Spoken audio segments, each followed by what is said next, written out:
Subscribe AB News and press the bell icon for the latest updates. तस्वीर देख लीजिए, यहाँ पर अर्थी लोगों में भयंकर उफान। किसान आंदोलन तेज, किसान आंदोलन तेज, पूरा गुस्सा। महाराष्ट्र से आए किसान का भी बड़ा दरअसल आप देख लीजिए यहाँ पर। यार क्या कर रहे हो यार, तो चिता भी फूक दिया, हो जाएगा वापस। अरे भाई इनके बाप को भी लेना पड़ेगा वापस, उनके हलक में हाथ डाल के ये बिल वापस लिया जाएगा। इतने हल्के में मत ले, वो अगर 6 महीना तैयार है तो हम भी गोली खाने को तैयार है 6 महीने। देख लीजिए जलता तस्वीर, मोदी सरकार की अर्थी बताई जा रही है। लोगों का जो गुस्सा है, लोगों का गुस्सा जो है लगातार बढ़ता नजर आ रहा है। तो तमाम लोग महाराष्ट्र से लेकर दिल्ली, हरियाणा, बिहार के लोग जो है आज सिंधु बॉर्डर पे हैं। जिंदाबाद जिंदाबाद जिंदाबाद, किसान यूनियन जिंदाबाद जिंदाबाद जिंदाबाद।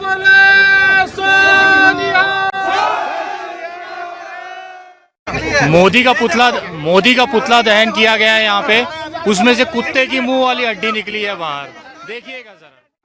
सर ये बहुत खूबसूरत है, इस लोकतंत्र का सबसे बड़ा हथियार है। जिस तरह से सांकेतिक तौर पे यहाँ पे नरेंद्र मोदी जी का पुतला फूका जा रहा है, ये किसानों का आक्रोश है और इसमें हम सभी महाराष्ट्र के जो किसान हैं वो सब भी सम्मिलित हैं और पूरी तरह से समर्थन करते हैं। और जिस तरह से अभी यहाँ पे जो सांकेतिक चीजें हो रही हैं वो किसान हित में, और जब तक बिल वापस नहीं होगा यह आंदोलन और उग्र और चलता रहेगा। आज 2 बजे मीटिंग थी, कोई समाधान नहीं निकल पाया, आज भी विफल हो गया। इनसे कुछ नहीं होने वाला, जब तक हम दिल्ली में नहीं घुसेंगे तब तक ये सारी चीजें रुकती रहेंगी। हमारे किसान नेता गए हैं, वो जो आके निर्णय देंगे उस पर हम सारे महाराष्ट्र के किसान, यहाँ के किसान सारे एकजुट होकर हम लड़ रहे हैं। संविधान के दायरे में रहते हुए हम लाठियां खाने आए हैं, पानी की बौछारें झेलने आए हैं, हम लड़ेंगे, संविधान के दायरे में लड़ेंगे। लेकिन ये सरकार से हमें एक रत्ती भर का भी अपेक्षा नहीं है कि इनसे हमें कुछ मिल पाएगा। कोई विकल्प नहीं है किसानों के पास। सर हमारा सीधी मांग है कि बिल वापस होने के अलावा कोई दूसरी हमारी कोई इसमें कॉम्प्रोमाइज ही नहीं है। इनको बिल वापस करना एकमात्र ऑप्शन है, सरकार जितनी जल्दी समझ जाए अच्छी बात है। ये पुतला दहन करने से, अर्थी निकालने से समाधान निकलेगा? सर ये हमारा गुस्सा है सांकेतिक तौर पे, हमें इतने दिनों से यहाँ पे रोका गया तो हम क्या करेंगे। हमारे जहाँ पे जा रहे हैं आखिर 4-4, 5वीं बैठक है, आज क्यों फैसला नहीं आ रहा है।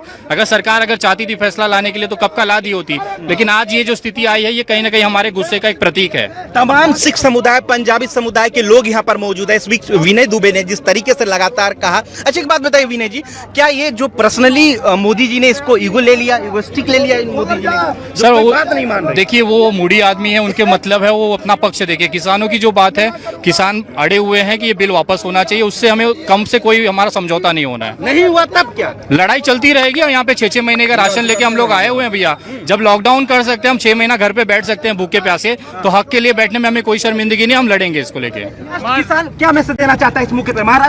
महाराष्ट्र किसान पूरे आंदोलन के साथ में, हम करीबन 1200 लोग आए हैं पिछले 2 दिनों में, और लगातार हम महाराष्ट्र के जो साथी हैं, किसान भाई आपके हैं, हम सब साथ हैं और इस आंदोलन में तब तक आपके साथ रहेंगे जब तक ये बिल वापस नहीं होगा। उससे कम में कोई समझौता कर नहीं सकते।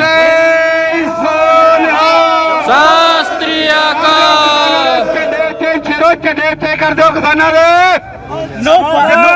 नो फार्मर नो फूड, एक बैनर तरह जो। सर मुझे एक चीज समझाना, मैं ज्यादा बात नहीं करना चाहूंगा। यहाँ पे सीधा बात है, जब आपको सरहद पे शहीदों की जरूरत होती है तो हमारे पंजाबी भाइयों के सर काटे जाते हैं। जब आपको आजादी की लड़ाई चाहिए होती है तो हमारे भगत सिंह को लटकाया जाता है। और जब यही किसान अगर अपना किसान की कीमत मांगे, अपनी रोजी रोटी का कीमत मांगे, तो आपको ये खालिस्तानी लगते हैं। मैं बोलना चाहता हूँ ऐसा दोगलापन छोड़ दीजिए सरकार को, और जितना जल्द आप ये समझ जाए कि आपको ये बिल वापस ही लेना है, इसके अलावा कुछ ऑप्शन नहीं है, उतना आपके लिए अच्छा है। क्योंकि यहाँ पे हम लोग अड़े हुए हैं, हमारे बाबूजी, हमारे जो किसान भाई हैं, और सबसे बड़ी बात जो यहाँ का सबसे अनुभवी खिलाड़ी है इस देश का, जिसने किसान, जिसे हम कहते हैं जो 70-80 साल के हैं, वो लठ लेके बैठे हैं। मोदी जी सीधी बात है, हम यहाँ मार खाने आए हैं, गोलियां खाने आए हैं, आप हम पे लाठियां चलाइए, हमें पानी बरसाइए, लेकिन हम इससे कम में कोई समझौता होने का कोई उम्मीद नहीं है। पंजाब के और हरियाणा के किसान